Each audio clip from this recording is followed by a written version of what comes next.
آپ نے سنا ہوگا حضور نے سورہ رحمان کے بارے میں فرمایا ہے، سورۃ الرحمن عروس القرآن، یہ سورہ رحمان جو ہے یہ قرآن کی دلہن ہے۔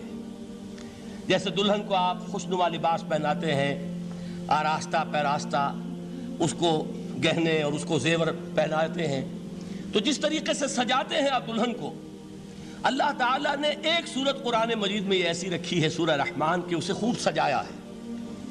اس میں الفاظ کا در و بست، اس کا اپنا ایک ڈیوائن میوزک ہے۔ وہ تو اللہ تعالیٰ قراء جو ہے خاص طور پر مصر کے قراء، اللہ تعالیٰ ان پر رحمت نازل فرمائے، ان کی خطاؤں سے درگزر کرے۔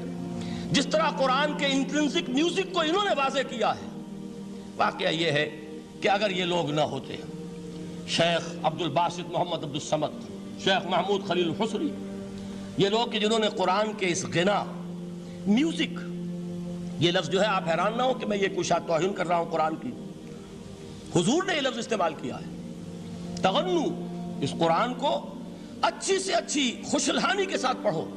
من لم یتغن بالقرآن فلیس منا، جو قرآن کو بہتر سے بہتر انداز میں، اچھی سے اچھی آواز میں، خوشلہانی کے ساتھ پڑھنے کی کوشش نہیں کرتا، وہ ہم میں سے نہیں ہے۔ بلکہ ایک مرتبہ حضور رات کے وقت آپ گشت پر تھے اپنے ساتھیوں کے حالات معلوم کرنے کے لیے۔ حضرت ابو موسیٰ اشعری رضی اللہ تعالیٰ عنہ ایک صحابی ہیں، ان کے گھر کے پاس سے گزر ہوا، وہ رات کو تہجد پڑھ رہے تھے، کھڑے ہوئے کیف کے عالم میں قرآن تلاوت کر رہے ہیں۔ حضور کو بہت پسند آئی ان کی قرات، کافی دیر تک وہاں کھڑے سنتے رہے۔ اب انہیں کیا پتا کون سن رہا ہے، بالکل اسی طرح سمجھ لیجئے ایک بات یاد آئی ہے، حضور فرماتے ہیں کہ جس طرح کان لگا کر اللہ قرآن کو سنتا ہے کسی چیز کو نہیں سنتا۔ ہمیں نظر نہیں آتا نا، ہمیں معلوم نہیں، ہم قرآن پڑھ رہے ہیں تو سننے والا کون ہے؟ سب سے زیادہ کان لگا کر خود اللہ۔ یہاں اس لیے مجھے یاد آیا کہ ابو موسیٰ اشعری کو کیا پتا تھا کہ کون سن رہا ہے؟ وہ اپنی کیفیت میں نماز میں تہجد میں قرآن کی تلاوت کر رہے تھے، اور ظاہر بات ہے ان کے گھر ایکڑوں میں بنے ہوئے نہیں تھے، ایک ایک کمرہ، ایک ایک کوئی حجرہ، ایسے ہی تو گھر تھے نا صحابہ کے، لہذا حضور پاس سے گزرے، آواز آئی، کافی دیر سنتے رہے۔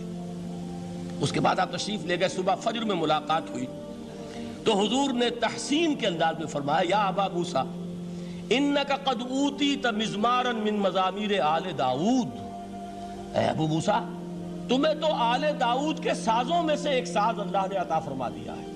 جس طرح حضرت داؤد، لہن داؤدی مشہور ہے کہ جب وہ پچھلے پہر رات کو حمد کے ترانے الاپتے تھے، قرآن میں ہے کہ پرندے شامل ہو جاتے تھے ساتھ، اور پہاڑ وجد میں آتے تھے، پہاڑ بھی ان کے ساتھ شریک ہوتے تھے۔ تو جس طرح کا اللہ نے ان کو لہن عطا فرمایا تھا، حضور نے تحسین کے انداز میں فرمایا ہے ابو موسیٰ اشعری، اللہ نے تمہیں بھی آل داؤد کے سازوں میں سے ایک ساز عطا فرمایا۔ بہرحال قرآن مجید کا جو یہ میوزک ہے، قرآن کے الفاظ کا جو حسن ہے، جہاں تک حسن معنوی ہے وہ تو ہر لفظ میں ہے، لیکن یہ حسن ظاہری، حسن صوتی، حسن لفظی، یہ اپنے کلائمیکس پر آپ کو نظر آئے گا سورہ رحمان میں۔ لیکن قرآن میں یہ سورت اس اعتبار سے بھی ممتاز ہے، اس کی 4 آیات پر ذرا توجہ کریں گے، عجیب حقائق سامنے آئیں گے۔ جہاں یہ قرآن مجید کے حسن صوت اور حسن لفظی کی معراج ہے، وہیں اس کی پہلی 4 آیات میں 4 چوٹی کی چیزوں کا ذکر ہے، سب سے اونچی چیزیں۔ پہلی آیت کیا ہے؟ الرحمن، ایک آیت ہو گئی۔ رحمان کیا ہے؟ اللہ کا نام ہے۔ کبھی آپ نے غور کیا اللہ کے ناموں میں سب سے پیارا نام کون سا ہوگا؟ رحمان۔ کیوں؟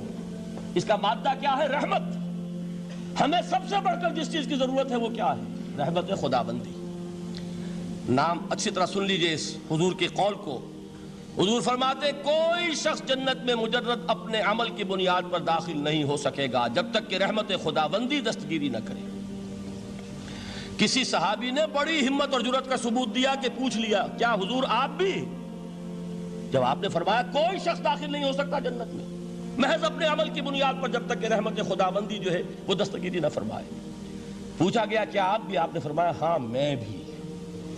آپ انداز کیجئے کہ اگر محمد الرسول اللہ بھی رحمت خداوندی کے ضرورت مند ہوں تو تاب دیگراں چے رسد، ہماری تو سب سے بڑی ضرورت رحمت خداوندی ہے۔ اب یہ رحمت جو ہے قرآن مجید میں اللہ تعالیٰ کی یہ شان 2 الفاظ کے ذریعے سے آتی ہے، رحیم اور رحمان، اور کوئی مادہ نہیں ہے جس سے 2 نام بنتے ہوں اللہ کے۔ لیکن یہ مادہ ہے واحد رحمت کا کہ جس سے رحمان بھی ہے رحیم بھی ہے۔ رحیم صفت مشبہ ہے، رحمت دائم ہو جائے گی، مستقل ہوگی تو رحیم کہیں گے، اور رحمان اس میں رحمت کی ہے وہ شان ہے کہ جیسے ٹھاٹھے مارتا ہوا سمندر ہو، ہیجان کی کیفیت، طوفانی کیفیت، رحمت خداوندی کا طوفانی جوش، وہ ہے رحمان۔ آپ تو رہتے اس علاقے میں ہیں، آپ کو معلوم ہے عرب اگر بھوکا مرا جا رہا ہو تو کیا کہے گا؟ انا جوعان۔ پیاسا مرا جا رہا ہو انا عطشان۔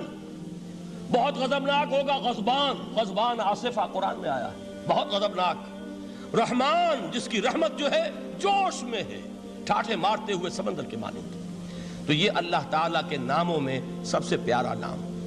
اب آگے چلیے، الرحمن علم القرآن، رحمان نے قرآن سکھایا۔ رحمت خداوندی کا سب سے بڑا مظہر، رحمان کی رحمانیت کا سب سے بڑا مظہر قرآن ہے۔ ان میں جو منطقی ربط ہے اس کو سمجھتے جائیے۔ اچھا آپ یہ سوچئے، جو علم بھی انسان کو حاصل ہوا وہ کس نے دیا؟ اللہ نے۔ سائنس کا علم کس نے دیا؟ اللہ نے۔ علم آدم الاسماء کلہا، وہ علم الاسماء جو حضرت آدم کو دے دیا گیا تھا ازل میں، یہ اسی کا ظہور ہے، یہ اسی کی ایکسفولیشن ہے جو ہو رہی ہے اور ہوتی رہے گی ابھی۔